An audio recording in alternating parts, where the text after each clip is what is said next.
yadda kare na ɗan dako da nema yake har da sammako, babu wanda ya zarce taimako, kai ma zan je ka binciko, ko wata ran kayi taimako, da na yi roƙo gwara ne da ko, ai sa'a ta fi sammako,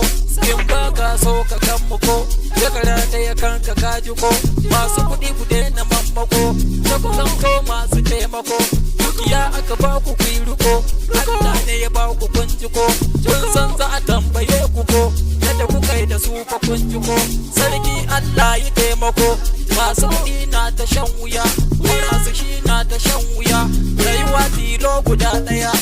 ta rasa babu ko ɗaya, yan tsiraru she halin tsiya, sun saka kowa cikin wuya, tsinannu ko su tausaya, sun manta wutar lahawiya, in ba yafiya su an taya, hakkin kowa su rataya, dan tsabar san zuciya, za ku bar kowa ya sha wuya, shawara ce tun ku waiwaya, zuciyar kowa ku sanyaya, san a kai kun da babu yafiya, in har ku kaki ku sha wuya, ko ku yo mutuwa na far daya, rashin sa'a gaba daya, masu mulki da ku nake kuji, masu kuɗi da ku nake kuji, ku lalace wannan kuji, kwashi bannan aiki kuji, da kuɗin ku ba ku agaji, aikin banza kawai kuji, ya Allah ba mu agaji, jama'a na neman agaji, masu kuɗi ba su agaji, talakawan ba su agaji, ku lalace take tafe, ya ɗaya babba yake kife, har yaran masu kikkife,